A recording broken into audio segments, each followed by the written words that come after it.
Hello friends, എല്ലാവർക്കും സുഖമല്ലേ? എൻ്റെ 12 കോടി രൂപ എനിക്ക് നഷ്ടമായി. എങ്ങനെയാണെന്നല്ലേ പറഞ്ഞുതരാം.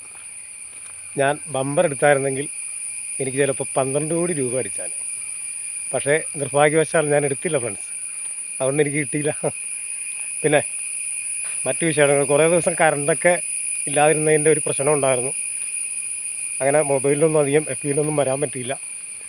ഇന്ന് വീഡിയോ ചെയ്യാനായിട്ട് വേറെ വീഡിയോസൊന്നും ഇല്ലാത്തതുകൊണ്ട് അങ്ങനെ ഒന്നും എടുത്തിട്ടു എന്നുള്ളൂ.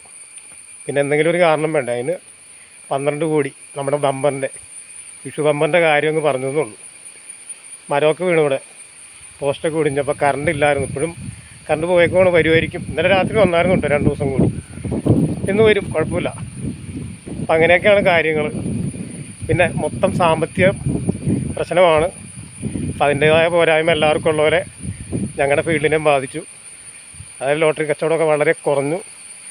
അറിയാമല്ലോ, നമുക്കിവിടെ പ്ലസും മൈനസാണ് എന്ന് പറഞ്ഞാൽ ശമ്പളം കിട്ടും, അല്ലെങ്കിൽ കൂലി കിട്ടും. പക്ഷേ പൊതുവിപണിയിലെ സാധനങ്ങൾ മേടിച്ച് കഴിയുമ്പം നമുക്ക് അതിനനുസരിച്ച് വിലയാവുന്നുണ്ട്.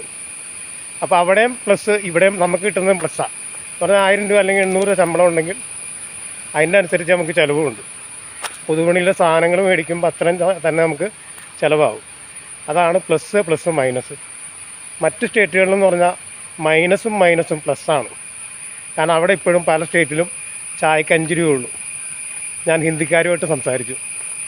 അതെ ഫ്രണ്ട്സ്, എനിക്ക് അത്യാവശ്യം ഹിന്ദി അറിയാം. അപ്പോൾ അവരോട് ആ ഭാഷയെ സംസാരിച്ചു. അങ്ങനെ അവർ പറഞ്ഞതാണ്. അതുപോലെ തമിഴും എനിക്കറിയാം. തമിഴന്മാരുമായിട്ട് സംസാരിച്ചപ്പോഴും തമിഴ്നാട്ടുകാരും പറഞ്ഞു അവിടെയും മൈനസും പ്ലസ്.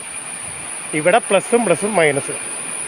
അതായത് അവിടെ 500 രൂപ കിട്ടിയാലും അതിന് താഴെ അവർക്ക് ചിലവ് വരുന്നുള്ളൂ. ഇനിയിപ്പോൾ 1000 ആണെങ്കിൽ അതിന് താഴെ. ഇവിടെ 1000 കിട്ടിയാൽ 1500 ചിലവാകും.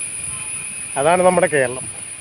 ഓക്കെ, ചുരുക്കി പറഞ്ഞാൽ പ്രത്യുൽപാദന മേഖല വരെ തകർന്നു. വേറെ അർത്ഥത്തിൽ എടുക്കരുത് കേട്ടോ. ഓക്കെ.